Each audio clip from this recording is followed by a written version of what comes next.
All right, we're doing another video today. Two of them back to back. Today's back to Wings of Glory. I'm still in the throes of trying to decide what I want to do with Wings of Glory. I really like Check Your Six, and there's a couple different variants that you can use.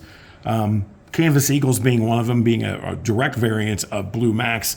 And then Colorful Skies, I use the hex grids, and I really like that, except I have all these 1/144 scale planes, so it's like what to do. Anyway, in the meantime, I'm going to keep working on some of my Wings of Glory planes and go from there. Okay, so I have three of these Nexus built. I think they're Nexus Wings of War Nieuport 17s.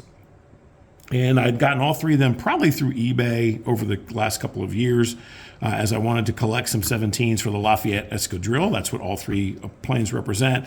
I bought two of them with the three red bars, which I'll get to here in just a moment. Whoops, I'm down a little low there. Three red bars, and then one with the T on that. They're both supposed to represent William Thaw and Raoul Loufberry. However, there's some question there, and I'll jump into that right now. So the three red bars either represents one of two things. It either represents coup marks. So Native American Indians, you go into combat. If you touch your enemy, that you're counting coup. And so that could represent a coup mark. And that is mentioned as such in John Gutman's Osprey book on the Lafayette Escadrille. Osprey came out in 2004, and it mentions directly that those marks are for counting coup. However, 2 years later, in 2006, he came out with Nieuport Flyers of the Lafayette. This is an Albatross production, came out in 2006. It's really, really good. But he says those three marks are actually the commander of the Lafayette Escadrille, Captain Tonneau, Georges, I'll just call him George Tonneau, because that's his captain's rank in the French army. So either way works. Again, the planes were used by Thaw, Tonneau, Loufberry, a couple others.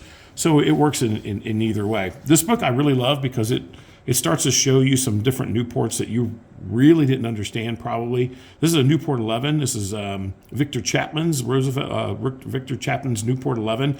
Look at it, it's all linen. I've got one of these, I painted up, I love it. It really sticks out. Yes, with these Russian/American roundels on them.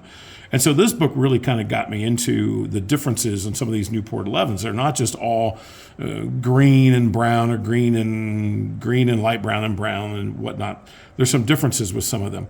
However, the artwork is a little shoddy.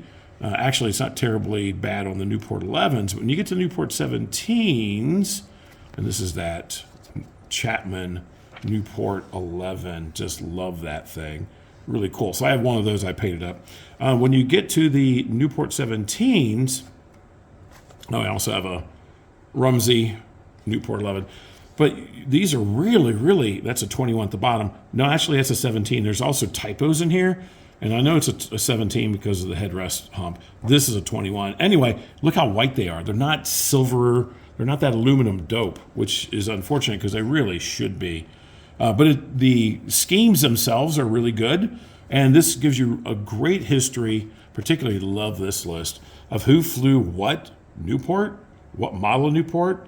And you can tell how many Nieuports of each type, the Escadrille Americaine and then the Lafayette Escadrille later, basically N124 received. So this is really cool.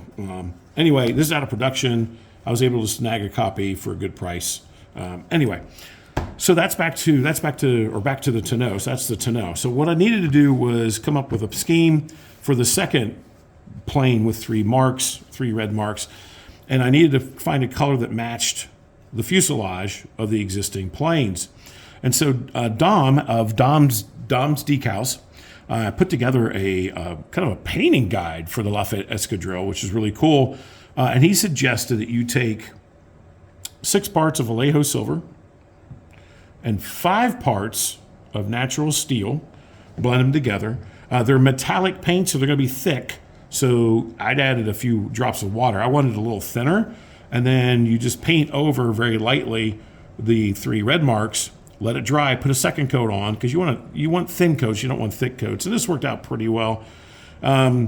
And so that covered it up pretty nicely. You can tell the colors are pretty darn close. You know, they're not perfect. Whoops, they're not perfect, but they're pretty darn close. So I'm happy enough with it. I also decided to do, and I really probably should have just left this alone and left it as a plain plane, because there are Nieuport 17s that had no markings except for the which would have been the Seminole head, not the Sioux head. But I decided to do Willis Haviland, and I used some painting masking tape, and I tried to be as careful as possible and to put this white band on the fuselage. And I still don't like the way it looks. It's fine as a gaming piece if you're far away, right? It's fine, but I get a little, you know, the top looks really good, but the sides are kind of, eh.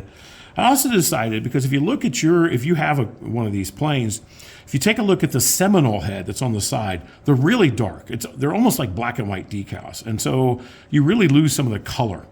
And so I decided to take some of the miscellaneous miniatures decals, or decals for my Commonwealth friends, and cut some of these up and use these and over top of the Seminole heads. These are Sioux heads I used.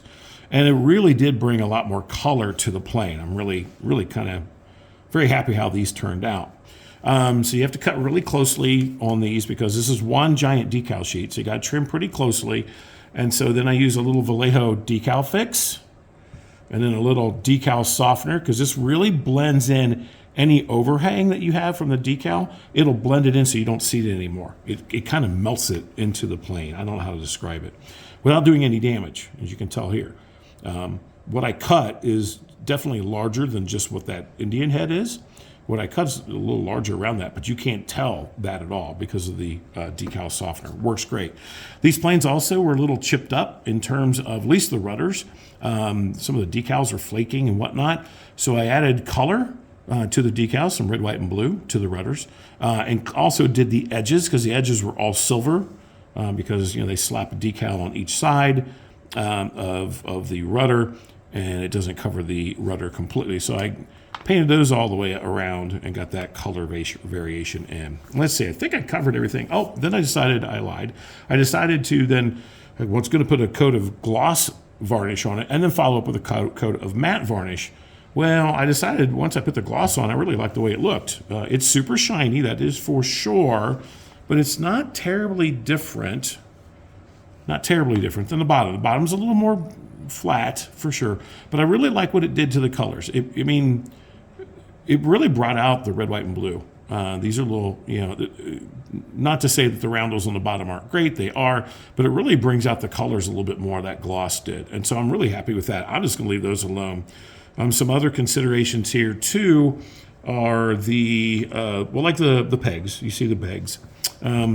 The pegs, this is just blue transparent tape that I got off of Amazon. It's a half inch in width, and it's a huge roll. It'll last me forever. I've already done probably 30 pegs or so. And I like that because we can't buy the blue pegs. Thanks a lot, Aries. I don't know why they won't support people who want to help support them. But whatever, trademarks, whatever. But it really makes a difference in terms of altitude. You can really tell a lot easier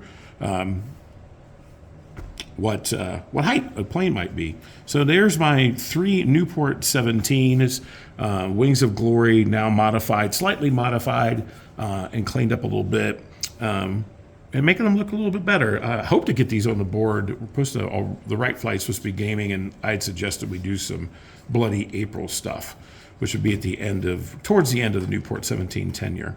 But with that, that's all I have today. You folks have a great day.